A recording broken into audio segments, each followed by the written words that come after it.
PTV, oberoende, piratistisk media, skapad och finansierad av tittarna. Yes! Hello. And welcome to PTV International. Good evening.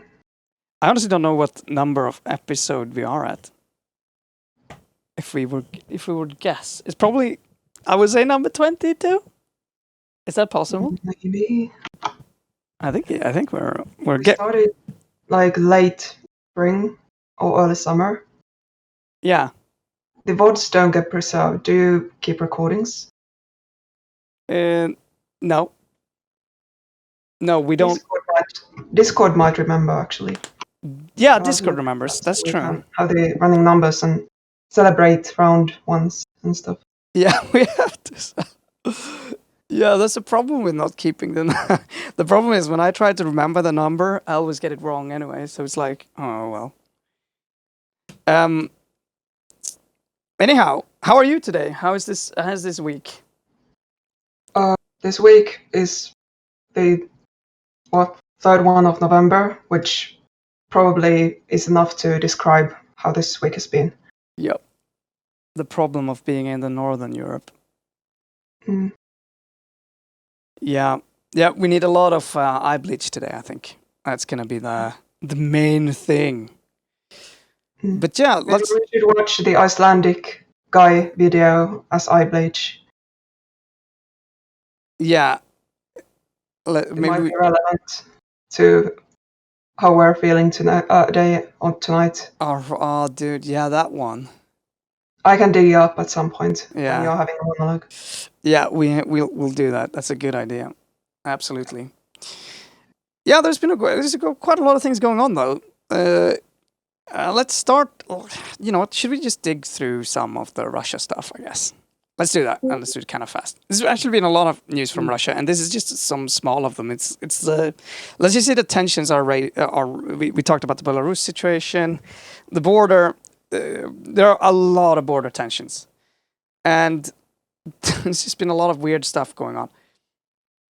Russia anti-satellite tests adds to worsening problems of space debris. So they actually blew up a satellite just, to, who knows? It's probably, the point is to test space weapons, essentially. Like the ability to shoot down stuff in outer space. Now, the problem about this is obviously that it creates a lot of space debris, and we don't really have a lot of... It's not like it's going to happen tomorrow, but to be honest, this is really bad because eventually we're going to be cut off from space in a way, you can say, because this space debris is traveling incredibly fast and it's impossible to keep track of currently with our current technology. And eventually there's just too much out there. For instance, the ISS satellite, they had to go into high alert mode and be prepared to shoot out because of debris. And they got hit earlier this year. Luckily, not a fatal blow, but obviously a really small part could just puncture the whole thing. And a lot of satellites eventually they end up if the debris end up crashing into a satellite that breaks it down into more debris, it kind of ends up being a chain reaction that's impossible to stop, essentially. And there's no good solution for cleaning it up, fundamentally. Yeah, and this is a problem even without, some of the big powers conducting weapons tests. Yes, exactly. This is a very stupid way. Satellites are breaking down, like we've had some up for decades, like half a century now, and they keep breaking down. We don't have, as you said, like good established solutions to bring the stuff down, and just keeps cropping up. And yeah. Also, I haven't been online enough, or at least on Twitter enough to see if people have been bringing up Musk again in this context, since even without even besides this space debris stuff, the guy tends to do something link, like the massive network of satellites, which would also have a similar effect of making spaceflight more risky and dangerous, and also obscuring the night sky and making astronomy extremely difficult. Yeah. Yeah, I mean, there are so many things here. I can tell you like this. If we have a third world war and they blast, and this is going to be the thing that we do, we just shoot down, that's going to be the end of that. Let's just be honest. It's going to... I mean, even if, let's say that even if some countries survive that, if they send up a couple of those missiles to blast out each other's... Yeah, that's fucked. It's really fucked. Back in 2007, China tested its own missile system against one of its own weather satellites in orbit.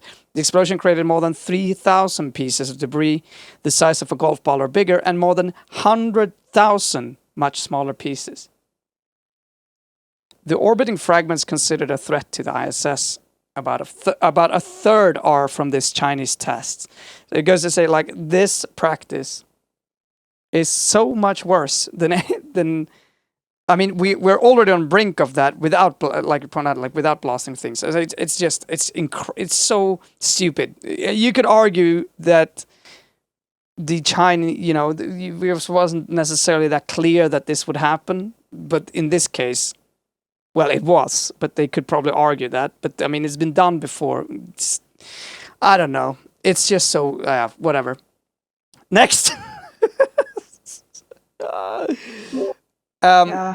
Welcome to another episode of Doomer News. Yeah. Sorry about this. It's really hard to find. Like, you actually have to go digging for anything that doesn't make you sad and angry. Yeah. It's a challenge. A little bit from Europe then. Ukraine says Russia has nearly 10,000 troops near its border. They actually, we didn't report about that, but they had a military exercise, and this is kind of typical, and they didn't move their troops back. I hope the whole world can clearly see who really wants peace and who's concentrating nearly 100,000 soldiers as border, and so on. This is amid a lot of increasing tension again on the Ukrainian border, and the occupied areas of Ukraine that are still being occupied. And this is not only Crimea. It's very important to know that there is a low effort war that is going on where the front hasn't been moving now for almost a year, but it cuts right through cities. We had a long interview with one of the journalists who've been there. It's a really horrible situation for a lot of people living there, who used to live there, obviously. And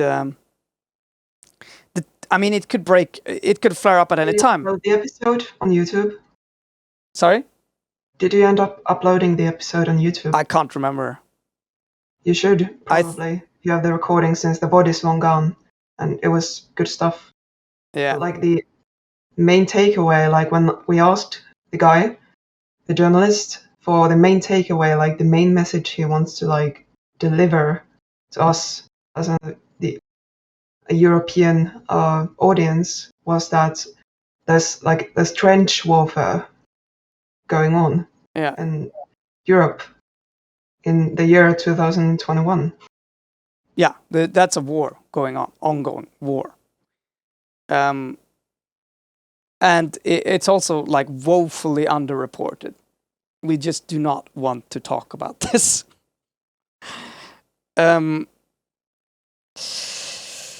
It's hard to make news out of that when nothing is happening. I mean, I get that people need clicks, but it's just really bad. Another weird, this is like part of a weird news. Let's hope it's like seals biting off the cables. Probably not though.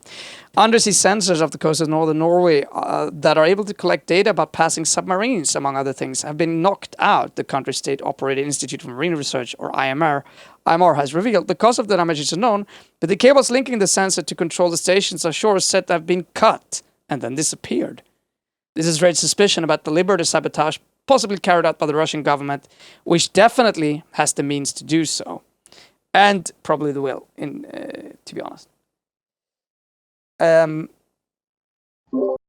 Russia at one point try to train dolphins to sabotage like enemy ships or something, or submarines? Yeah. Did I just imagine this? No, I think, but I'm not sure they were the only ones. There's been a lot of weird stuff going on in terms of... Like, it wasn't super successful, but it happened. Yeah. Mm-hmm. What the fuck? No, wait. This is from 2020. Satellite photos suggest Russia sent trained dolphins to war in Syria.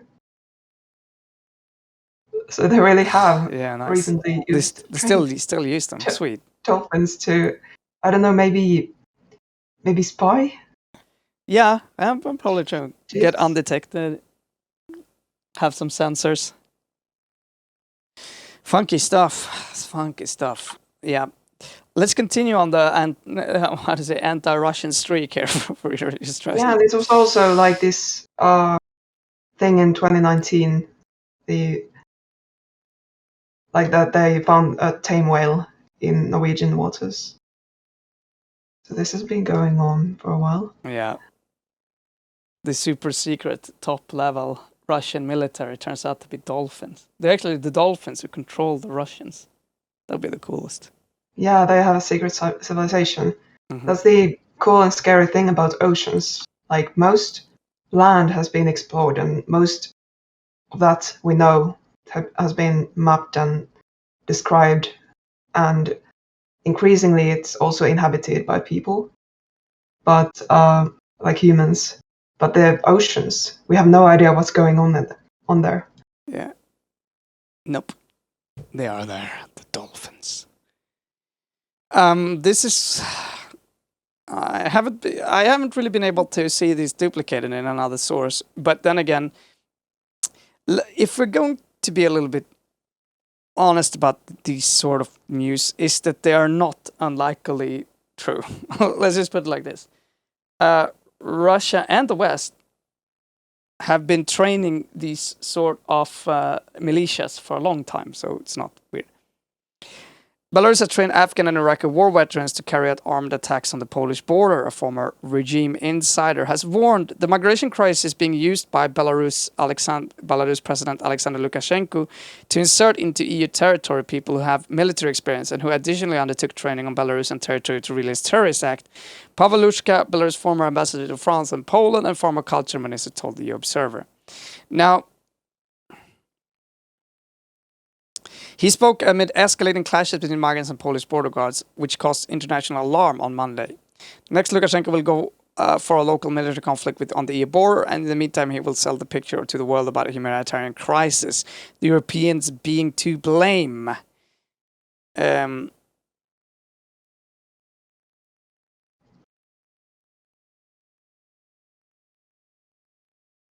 Wait, is there a Nazi code? Is there a Nazi card? We need to add one. You stopped reading after a couple of paragraphs, but that's, Yeah, no, I was just thinking. Nazi propaganda, but what is? Sorry, yeah, he said this is a form of Nazi era propaganda. He said, "This is what Lukashenko is doing." Right. What is he referring to?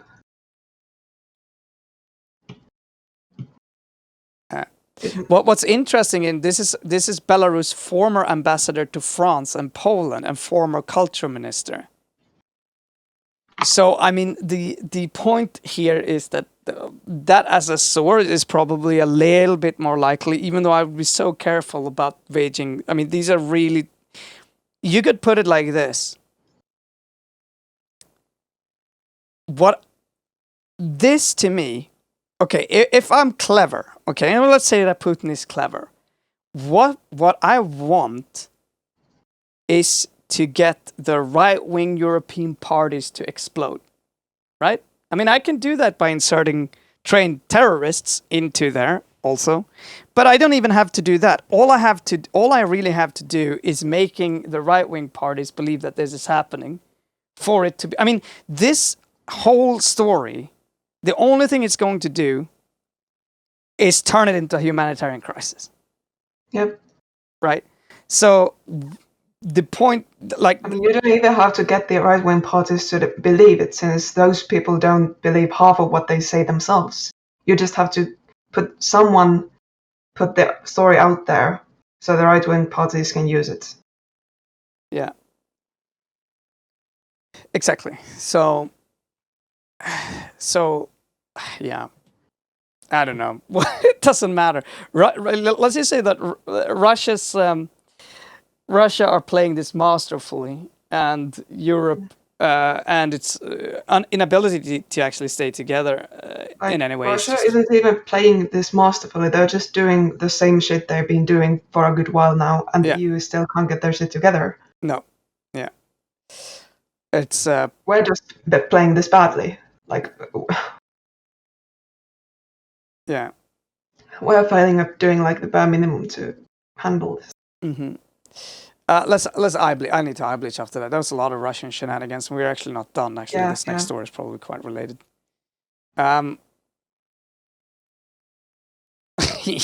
Okay. Okay, we can end this. Probably good. Let's have a look at two bats kissing each other. I'm warning you. This is expletive content. Okay. Don't tell me you haven't been warned. Do we need to make a rule about bringing furry shit to the stream? This is some hot stuff, though. I mean, I think anyone could agree that this shit. Come on now. Aw.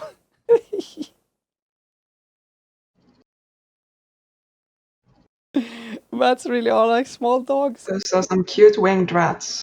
Yeah, they look like little dogs. Aw, my boy. Meow. Yeah, That's too cute. but burritos have been popular for years now online. Mm-hmm. There's so many different types, though. They all look so different. Sweet stuff.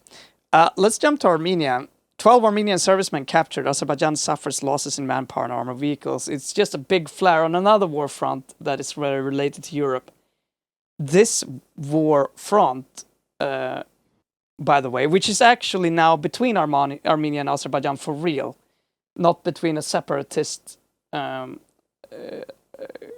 Armenia. I mean, I'm not sure. Some background here may be that Azerbaijan, with Turkey's help, and actually Syrian freedom fighters that they shipped through their country, attacked Artsakh, which is Azerbaijani country, right? I mean, that's on the inside the Azerbaijan border.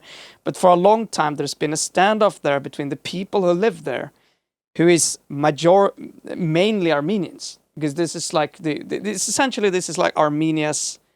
This is the old Armenia is a very, very, very old kingdom, you could say, I guess, or civilization in that area, and that essentially is like where a lot of their really traditional sites are. A lot of the graveyards, a lot of like it's like their you could say I don't know, heartland.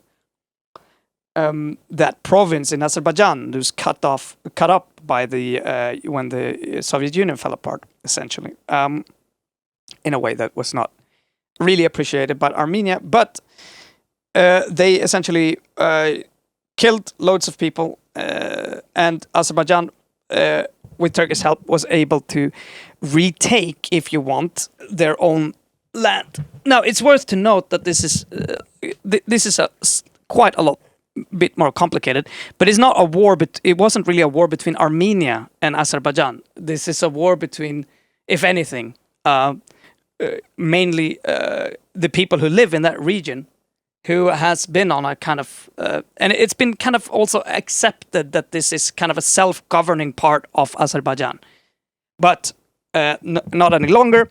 But this is the first time they're actually passing the border into Armenia. And are doing a quick hit. And after that, it seems like Russia quickly put down the foot and again said no. And this is, again, a kind of an escalation between a conflict that is between Turkey and Russia. But really, it's probably all about Europe for oil. Oil for Europe. And this is probably the most important, what I can understand from this, probably the main takeaway. Russia does not want Europe to have other ways of getting oil. I mean, I would say that's pretty geopolitically important for them. I do think, though, that they could stop Azerbaijan and Turkey to have any future pipeline plans. through other means. Let's just put it like this. But it kind of explains why Europe, and at least our Swedish media, for instance, and everyone here is like, oh, Armenia and Azerbaijan, they should join each other in discussions. And it's like, it's not even a war between Armenia. What the fuck is Armenia's president supposed to do? Like, he can't, wait, what? Yeah, I'll really admit that I didn't read like too deep into like the situation and the history, which is a long history in the region. Even like last year when this kind of burst into flames again, I guess, and like heated up. So I'm really reluctant to like go too deep into it right now. But yeah, the general geopolitical analysis probably stands. Like everything that goes on in the Caucasus is of interest to the EU, to the Russians, to the Chinese, and yeah, whoever happens to live there is not going to like benefit from that, most likely. Yeah, I mean, like, to be honest, there is some things that is pretty clear. There's so many things here. Armenia has been closing in on Europe. They've been trying to run their country like a democracy, have kind of been, flirting with Europe. So Russia has interest in seeing them knocked down a peg. But they are one of Russia's allies in the region. Azerbaijan is pretty fucking crazy. Let's just say that. A very militaristic dictatorship, and they literally teach their kids that the Armenian are devils. I'm not kidding you. Like, it's pretty fucked up. They released this huge they, by the way, obviously, as reported here in Sweden, it's a conflict of both sides. So no way that was it Azerbaijan who all of a sudden attacked them. But by some weird chance, it proved that Azerbaijan, the day that the conflict started, they had they had songs ready. They released like music, like about the glory of dying in the war, fighting for your motherland against the fucking devils. La da da da da. It's absolutely fucked up. Like, and there is no way you, no matter pipeline or not, could believe that this was a good thing. And remember, again, it's a war against your own people in your own region. Is you're bombing essentially your own people like, yeah, it's just fucked up. Anyway,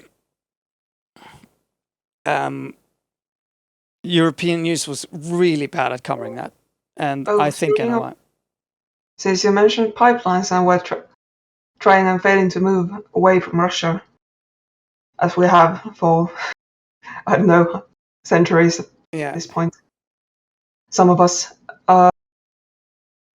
Did you? I actually didn't bring it up as a card, but the Nord Stream 2 pipeline is pretty much finished. Wow, nice. In terms of construction, but the permits were frozen, and it's highly unlikely it's a coincidence. It's probably a response to what's going on with Belarus. Mm-hmm. Yeah, definitely. And I mean, this is the type of pipelines we do not want. I'm saying nice a little bit ironically. It's yet another reason why we need to move off fossil fuel dependence fast. Yeah. I can't believe. That's an interesting question. Like, what kind of game is Russia going to play at that point? If we're no longer dependent, reliant on their gas and oil. Yeah. What's left for them? Yeah. And I mean, the only reason why they allowed the Azerbaijan conflict to last for so long, because they have muscle in the region, right? If they say no, it ends. I mean, it's so many things that are kind of connected here, and to be honest, and there's just, it's so frustrating. I mean, obviously they love this climate denial morons who thinks the only reason that, the climate change isn't real. But it's also so stupid to talk about fossil free. I mean, this is a security issue as well. And it's of the greatest importance that we get rid off as much fossil fuel dependence from Russia as possible. It's not important at the level that we should commit fucking genocide of a whole nation, okay? But if you look at what was planned in Syria before Russia started bombing there too, and the potential pipelines that was planned, you can't, like, you kind of, let's just say Russia clearly will have geopolitical interest in not making any one of those happen. Right? And of course they will. But maybe we should stop trying to build them, or stop trying to kind of lie a little bit or be silent about maybe that's good for us. Maybe we should just invest in other fucking ways of getting our power. Fucking hell. It's ridiculous. No. That's not an option, clearly. Yeah, the dependence is all good for us. And like despite also the carbon, the emission prices, the EU trade for them, the prices shot up after the conference, like COP26. Yeah. Like it's been climbing, like really steeply since like 2017, 2018. It used to be like under $10 or euros. Now it's going on like 70 euros. And like this is the level where we're going to start seeing real effects. And I don't know, actually kind of scary, like the rate, since pretty sure decompensation isn't like actually advancing quick enough. So like a 100 euro emission permit, like the price, it might look rough actually if our governments are not willing to do the just transition thing and actually make things easier for poor people. We also already saw what happens when they don't take into account, like, poor people or just, well, areas or groups of people who feel neglected. No, I mean, they're so easy to capitalize on. Not always poor and disadvantaged people. It can also just be about feeling left out in other ways, culturally, or being talked down to, not being heard. Yeah, I mean, and to that extent, Russia is doing this amazing. We saw the Yellow Jackets, and those were attributed to, say, the gas price hikes.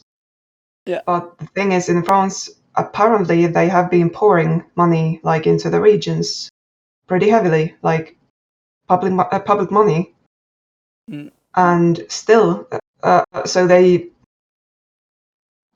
could assume that they aren't like beyond fucked, like, then, if there's been this intentional policy of keeping them afloat somehow. But they still apparently feel, I don't know, violated enough, or just to actually rise up. Yeah, and I mean, I think white fragility is such an incredibly powerful thing, you know. And I think it becomes so clear how prevalent that is, and how you can play that even when there is no financial issue. It's that idea that you're no longer the leading place in the world, or you know, just the idea that other countries could, you know, you can't go to other countries and be the rich person or whatever, you know. And just the fact that you're just seeing immigrants, you know, and having immigrants who can be as successful as you. I mean, that's absolutely unforgivable, right? I think I mean, and it again, what's really scary about that is that it seems to be such a strong feeling. It doesn't really matter if you're having all of these social policies in place. And again, Russia is playing that like a fiddle, right? I mean, not. I mean, it's and of course the rich companies, and like, to a certain extent, we've already sold out our agency to the rich corporations.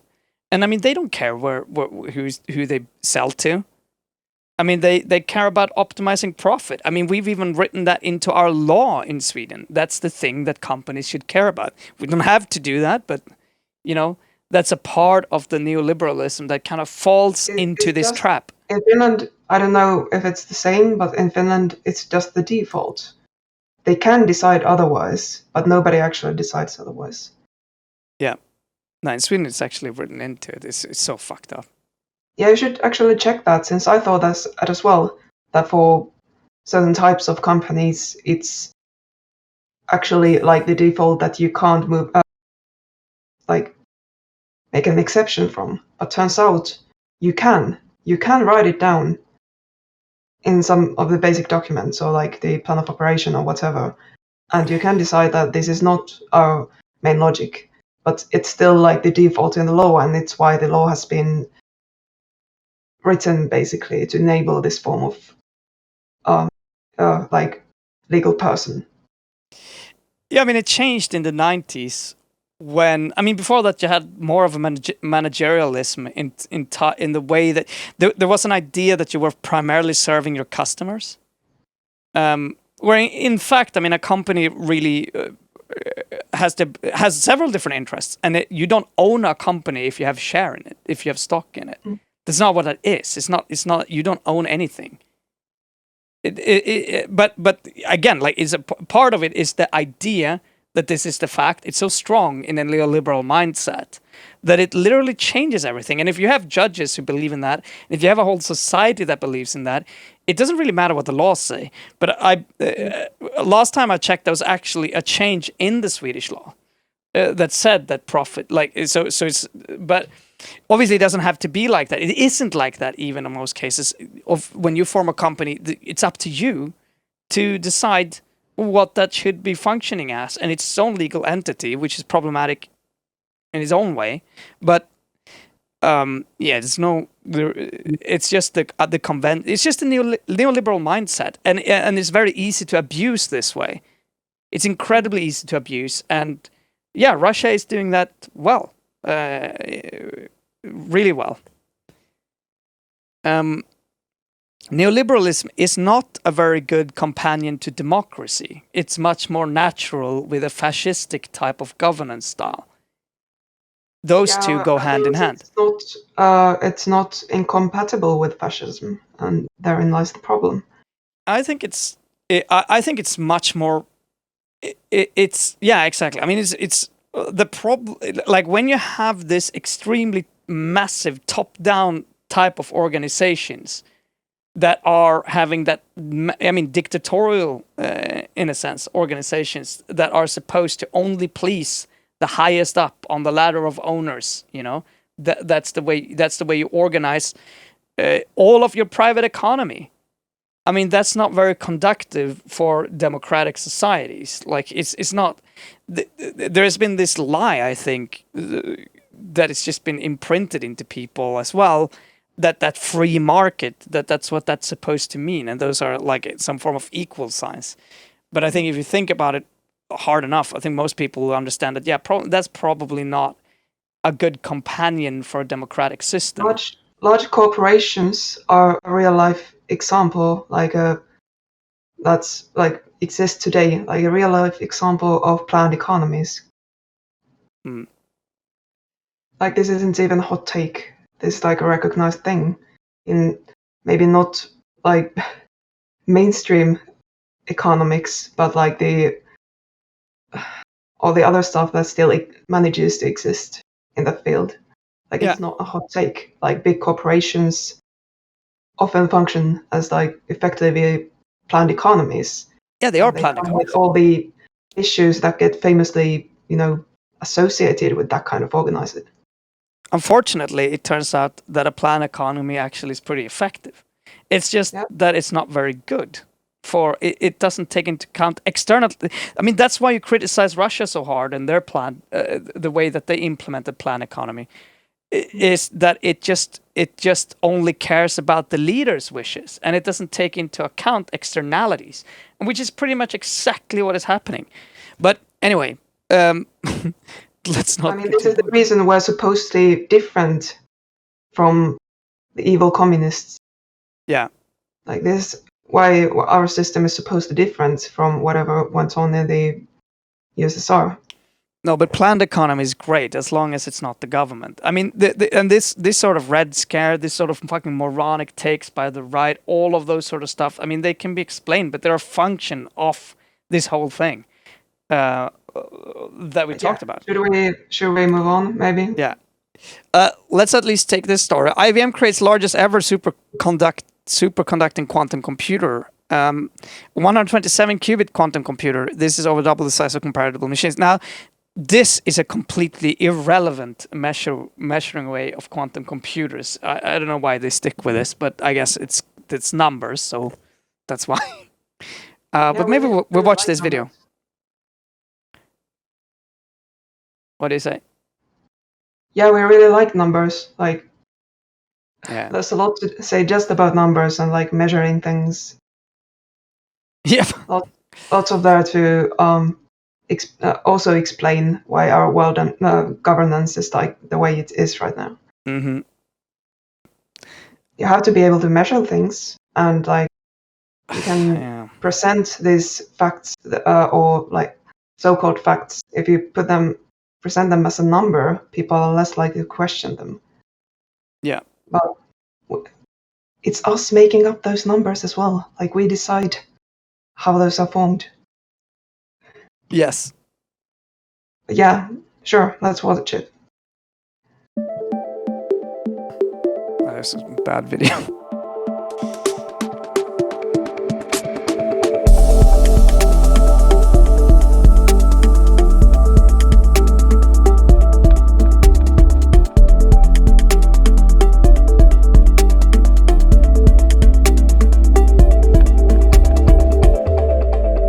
Well, it's good to see they're making progress at least. I'm not sure that this is actually progress. What was the video? What was the point? I don't know. It's just some... whatever. What was the actual point? Oh god. But this is... Why did they bother? Do they have like an intern who's just supposed to... Yeah, it looks like it, yeah. They just had to make a video because, yeah, why? Well, okay. Yeah, there is no other metrics released, so it essentially says nothing. But it's important. I mean, you could put it like this: it's completely useless. I mean, there are 20,000s of qubits being put together by D-Wave. But it's all about. I mean, if they are doing it in the correct way, this should be a kind of error-prone qubits put together, and I believe this is a super freezed computer. But yeah, it's so stupid. I don't know. Hopefully good news. We'll find out. There are a lot of potential applications for quantum computers, and I am really looking forward to that because it could mean a lot of things. Again, matters kind of what you use them for, but it could be the kind of topic it would be nice to have like someone who actually knows more about it on, since it just feels like one of those. I mean, science journalism in general is kind of on average not too great about explaining things accurately and actually being accurate about what things even mean or might mean. So would be cool to have someone who's actually looked into those or maybe studies them. Or yeah, no, I follow these news a lot because I'm really interested in it, but I don't want to I agree, like if you want to start getting into the weeds of this, then it's like that's that's not fun. But it will probably mean a lot of things for science, particularly. If we want to understand the smallest particles and how they actually work, this is helpful. And that's primarily why I like it and why I tend to want to follow these news. But maybe we could get Katarina on. I mean, she actually studied this stuff, particularly, I think, quantum mechanics. Physics person. I've actually asked her to come on and talk about this at some previous time. Maybe we can ask her again. Yeah, you should probably have her on to talk about other things as well, given that she's the chair of the party. But Yeah, it's yeah, that's the problem. Like if we get her on, it's probably gonna be about other things. It's also these sort of things where you get the best way is just to show videos where others have explained it, and they're so I don't know. yeah, the thing I'm is, not. if you don't have like a solid foundation in the field, it's really hard to evaluate like the ways people try to popularize stuff. So that's kind of what keeps me from touching these topics, for instance. Yeah, I mean, kind of. Yeah, I was kind of settled with the idea, as many people do, get settled with the idea that they're not really STEM people, and that shit takes some time and effort to work through. Yeah, absolutely. I mean, if you want to get into quantum mechanics, you are fucking nuts. That's really, really annoying. God damn it. Oh my fucking hell, wait, I need to move. She's falling over.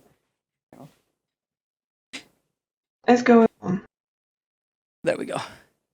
Now I'm sitting properly. What's happening? I almost fell over. I had to change the way I sat. Okay. This is some good news. Your balance is going.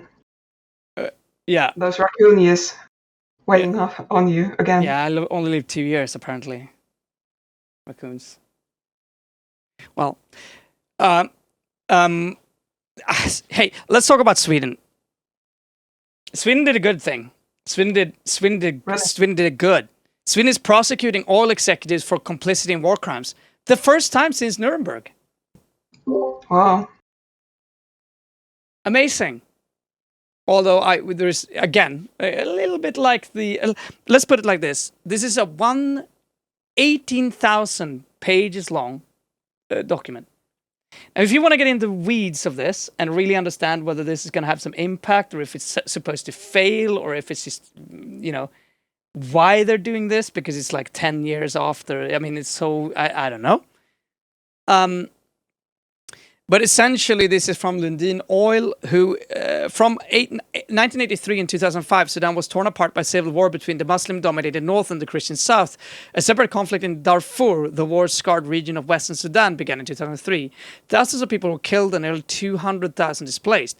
A 2010 report by activist group the European Coalition on Oil in Sudan alleged that Lundin Oil and 3 other oil companies helped exacerbate the war in southern Sudan by signing an oil exploration deal with the Sudanese government for an area the regime didn't follow control. Our investigation showed that the military and its allied militia systematically attacked civilians or carried out indiscriminate attacks. Lundin has abandoned or spun off most of its international activities to focus on Norway in recent years, where it discovered the largest oil field in the North Sea in decades. It sold out of Sudan in 2003, and prosecutors are claiming back the proceeds from that sale. Swedish prosecutors have a universal jurisdiction for certain international crises. So, I mean, essentially what they did was hire militias and they killed people. So they had their own private army kind of be a part of the war. That's a fundamental part of these allegations. And they bribed different sort of peoples to be able to operate and so on and so forth. This is good news, but the thing is, this kind of thing is super common. Oh, yeah. Around the world, like companies are like often like if there are local populations like environmental activists or even like labor activists, it's perfect. Like it's very normal to hire like private goons to take care of those people. Yeah. This is actually a post by Extinction Rebellion in Sweden. Yeah, and we haven't even properly made it to climate topics yet. See, it's everywhere. Allied militia systematically attacked civilians or carried out indiscriminate attacks. Aerial bombardments from transport planes, shooting civilians from helicopters. Yada, yada, yada, yada. Now, this again, by the way, and we haven't talked about, maybe we're going to dig in. There's big news about this in Panama and Honduras and several areas where essentially Western companies are sending local, their hired militias, often also special forces trained in private special forces to chase and kill farmers who are not growing the right crops, so to say. It's been an ongoing kind of story, but it's flared up again.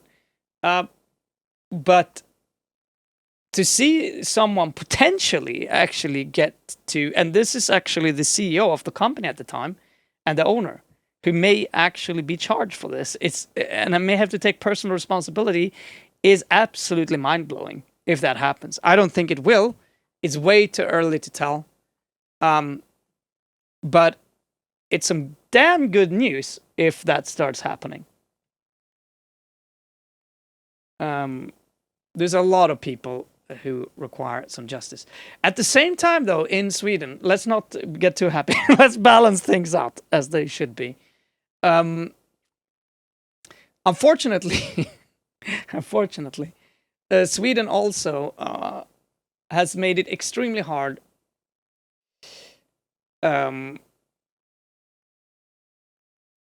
to, as you know, the Pandora Papers, again, shown how rich people are moving their assets, and Sweden are standing, let's say, in the way of releasing documents that would actually help solve some of these issues. And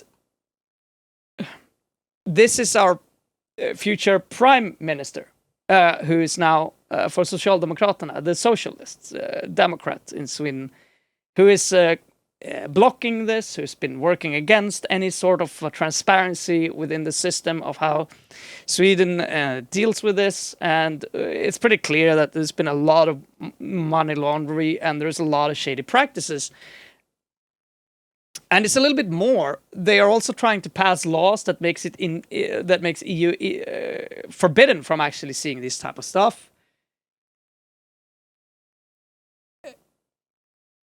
And they are saying that because there is no real public interest in that this type of protocol. So this is essentially protocols that are being held among member states on how they are going to deal with corporations and special tax exempts and stuff like this.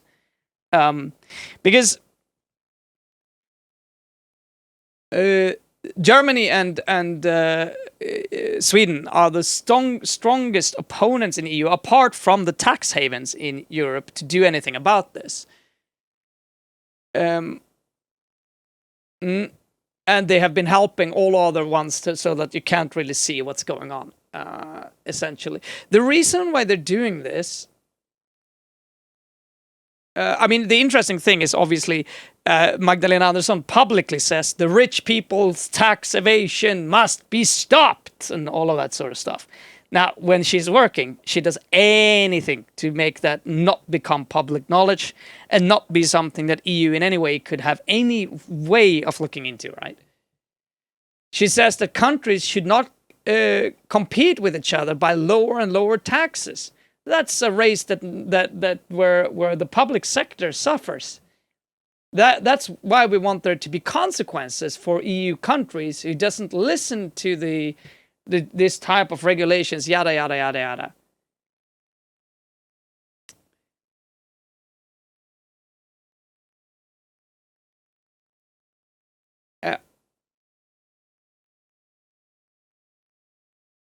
So I mean, it's all just lies. I mean, I don't know how else to put it, which is just really sad and quite pathetic, to be honest. This is a social democratic government doing the going full neolib, full on neolib, and there's a pretty of interesting points here by Martin Nowen. These documents shows a cat and mouse type of game between the countries where forbidden tax schemes are soon replaced by new ones. Quite often, it's not actually the companies that set these new systems up.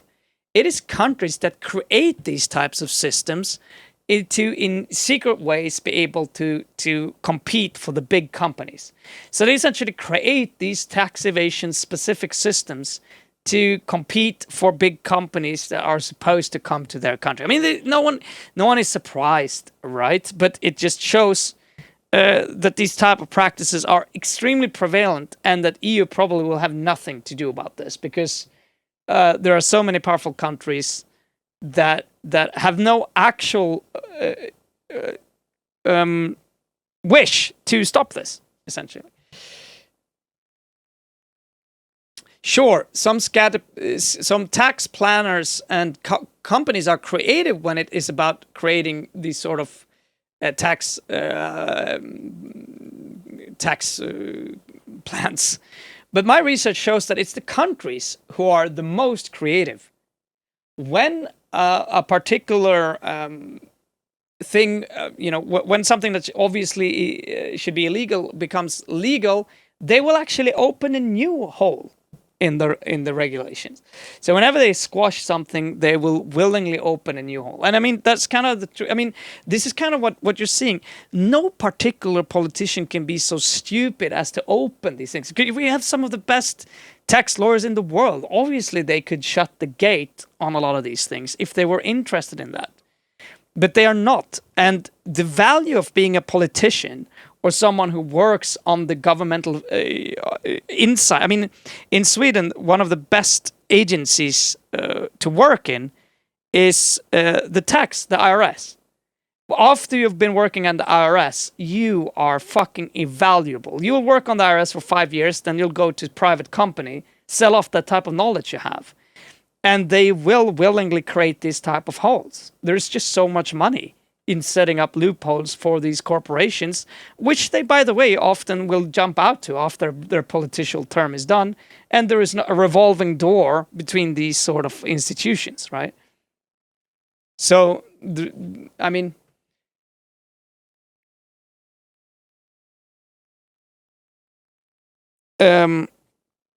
it's just pathetic. It's pathetic. Yeah, I'm still kind of distracted by, like, it wasn't this case, but there's like another. It might have been like anti-fraud or auditing or something, like some EU body may also be involved in like investigating Babiš further. Yeah. Like the Czech PM, or hopefully soon former PM. And like there was like some fresh EU body that has been established, and if I recall correctly, Sweden was possibly the last country or one of the last countries to refuse to ratify that body. I can't find the receipts on that one now, but that was kind of interesting. I mean, Sweden was the country, together with UK, that made sure that we didn't get any accountability after it was shown that US was spying illegally on essentially all of Europe's top leaders.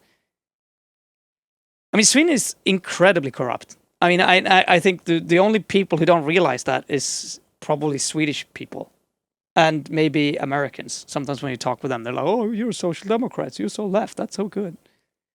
It's like, nah, man. It's pretty pretty fucked up. Pretty bad. Let's look at the lunar eclipse. That's nice. Good News Network, please. Oh no. What the hell? Oh, this was actually on a site called Good News Network. Yeah. I had to go to a specific site, find some fucking good news. And also then it links to another fucking site. What the hell is this? All right, this is the wrong thing. I'll just tell you some good news. There will be a lunar eclipse, a massive lunar eclipse. Now I can't exactly know when, but probably very soon. If not tomorrow. So maybe if you're in the right part of the world, you won't see the moon for a night. Imagine that. Imagine that, people. You can look up at the night sky and be like, oh, where's the moon?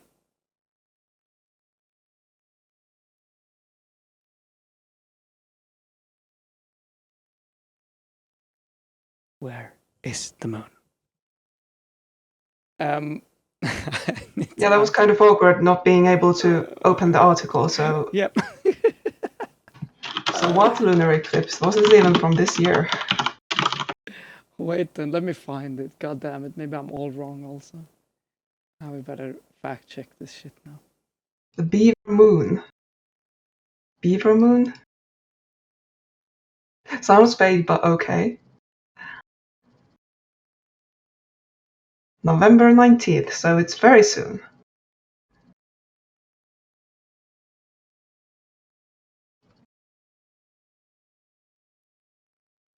God damn it!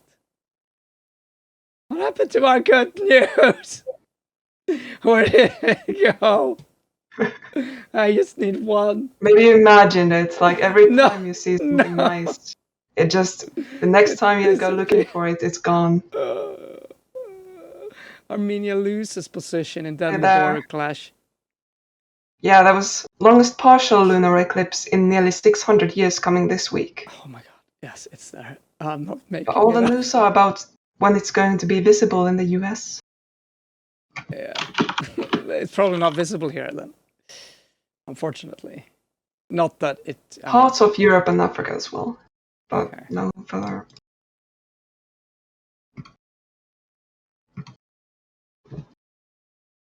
Oh my god.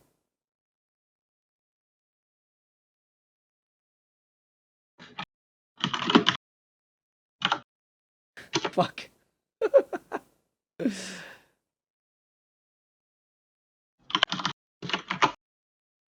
I'm dying.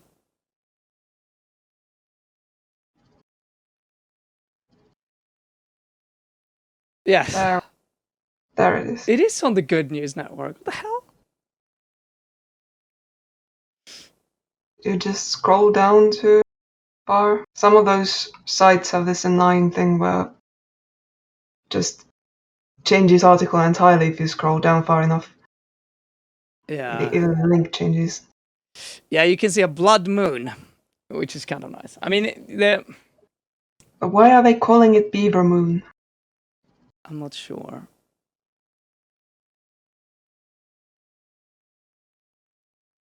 Wait. This partial eclipse said to be a great example of what's known as the Japanese lantern effect. In other words, according to Farmer's Almanac, the surface of the moon will appear of the color of glowing copper, gradating down to beautiful, uneclipsed yellow silver.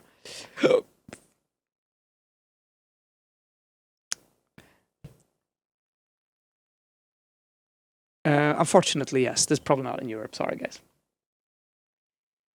But we can maybe get some nice photos from US. I mean, it's really nice if you have. It's. I mean, it's. How maybe it's nice with that. I'm not sure if it's. According to the go-to organization for sky watching and all of this in Finland, it will be visible here. Nice. So I assume it's going to be visible in Sweden as well. So make sure you're in a place where there is very little light pollution. So go far out of the city. Bring. Yeah, if you have the option. Yeah. Find out what time it is. And bring a binocular or something so you can actually see it a little bit closer. That's my tip. Probably nice. Probably nice. Maybe we will even, I don't know. Good news. Good news. If you live outside of the city, you can go outside. Do we need even more eye bleach? We need more. We need more. Let's watch this. I need so much eye bleach today. I'm just thinking, we're probably gonna watch. If I go out there and I watch this, what's gonna happen is I'm like the whole moon is gonna be blocked by some fucking space debris. I'll be like, well, fucking hell. Or just light polluted down to nothingness.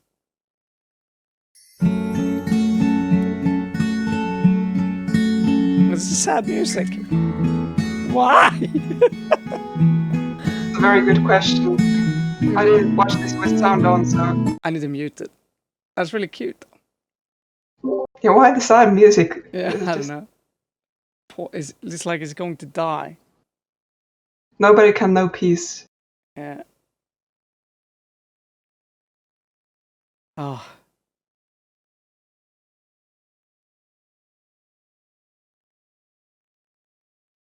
It's like the last squirrel sad music.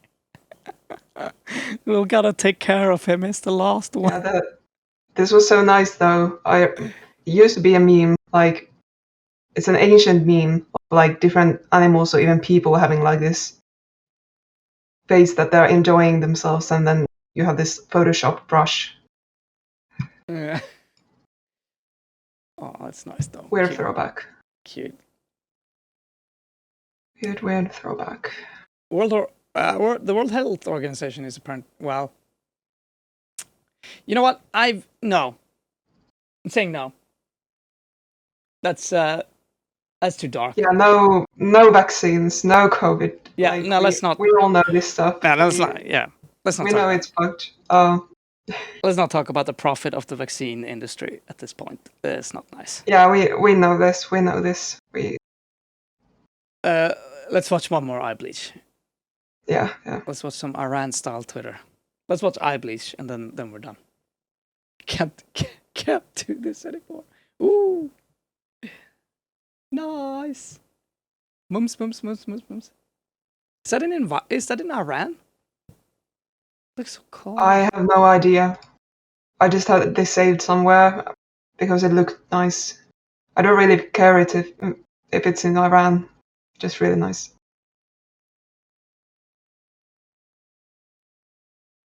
Yeah, he's obviously reaching for the trees.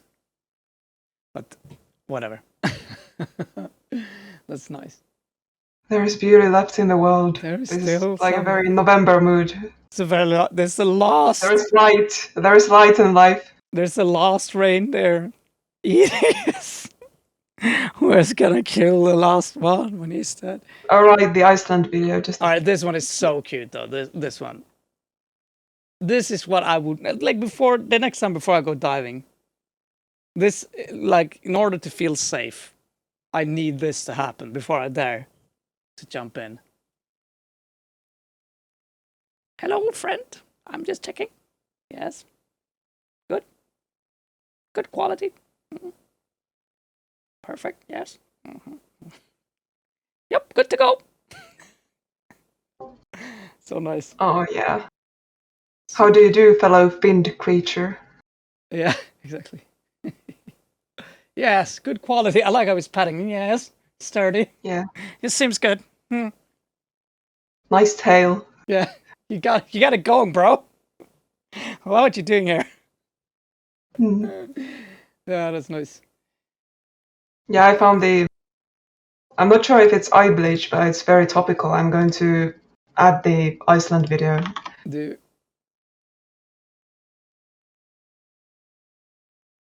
Oh my god. Did I just crash everything? All right, let's end with watching this one. This is so topical. This is life right now. Yeah. This is how it feels to be. Life in the Nordics. Yeah. .mp4. This is what happens during winter here. Everyone will know. And this is old as fuck. Like, Yeah. I was surprised I never come across it before.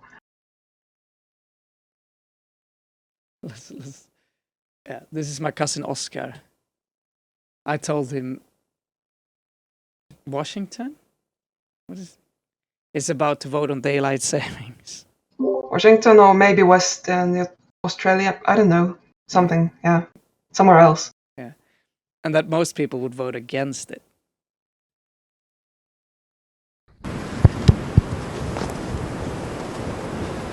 Hi Dave! Hi! In Australia! It's Oscar That's here Australia. in Iceland! I got your email the other day!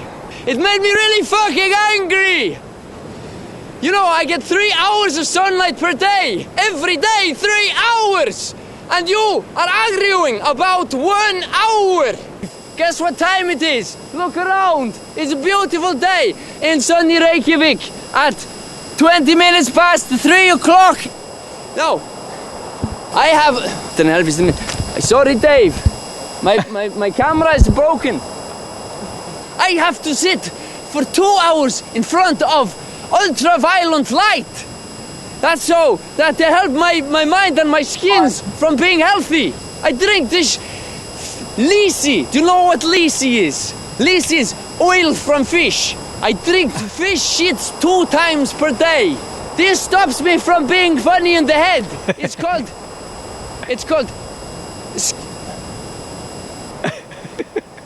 Heather, Dave, I want you to do this for me. I want you to show everybody in your steely city some things that I do in my life. I'll take you for a journey. Come with me. This is what I do every day after coming from work. I take my dog for a walk in this beautiful park here. Can you see? No, you can't see because it's fucking too dark. Hey, you haven't seen my dog, have you? Stallone, you know, Stallone, like the cliffhanger movies. Stallone, hang on, Stallone! Stallone! Oh shit. Hey, now I'm going on a journey to one of our famous beaches here in Iceland. Fucking dogs! I'm on my Icelandic beach! Hey Dave, let's go and have a swim with me!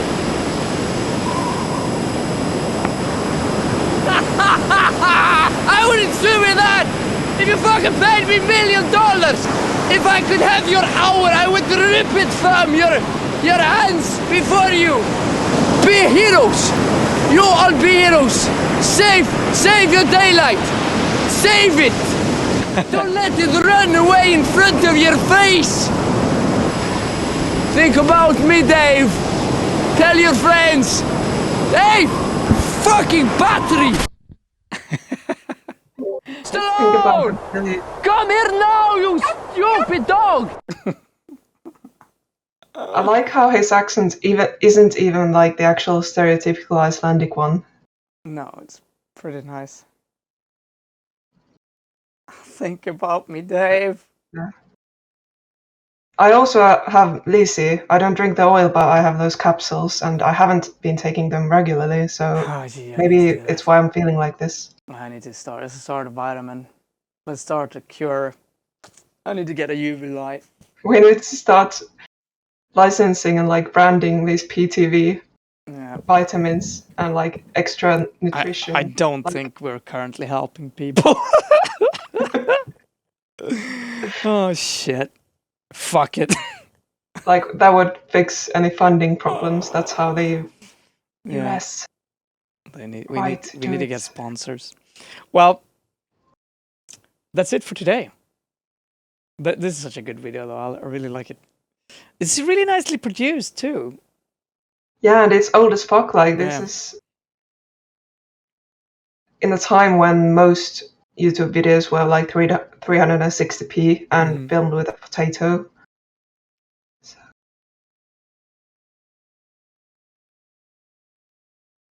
This stops me from being funny. Yeah. That's brilliant. It's really good. That's literally Helsinki though right now. We're almost like Reykjavik is barely like further north in terms of latitude than Helsinki, like compared to Helsinki. So we actually get to the point where it's like a bit over 3 p.m. and it's dark. Yeah. So I think here it's in a couple of weeks we get there. Yeah. And this is like very southern, almost the most southern point of Finland. So yeah, that's nuts. That's nuts. I think it's like 4 here at worst currently. Oh, sure. Mm-hmm. We're getting into the worst month now. Yep, the worst few weeks, like right before the turnaround. Yeah. Well, yeah, we've been. I guess since we're not feeling like doing more of the climate stuff, there's floods, there's shitty climate policy, there's greenwashing post COP26. It's all going to shit. Apparently, Denmark spending 150k in US dollars to clean seaweed and plastic from beach and then just dumping it back to the sea. Oh my god. Can we wait with some of this? But let's take that one. That story, this is like, this is exactly what we're trying to do on a larger scale. This is exactly what we're doing with the climate currently. And it's just so symbolic. Denmark is like, yeah, well, let's just do it on a small scale too. Just clean a beach and dump it back, like just further down the beach. It's like, yeah, it's gonna work. Yeah, we're trying to clean up downstream while we keep doing the thing that's causing all of it. Exactly. It's a very good summary of the situation. Yeah. But yeah, as we have been trying to promise some more positive news every once in a while, and less doomerism, and also a bit more structure maybe. We're looking to sort of condense the quick news part into 1 hour, and then maybe have like half an hour, or maybe an hour of like one topic going a bit deeper into it. So if any of you are still listening, so if you have any like preferences, like which monologues are you the least and most fond of? Please tell us so we can take that into account while planning for the future. True. Go to PTV Global on our Discord.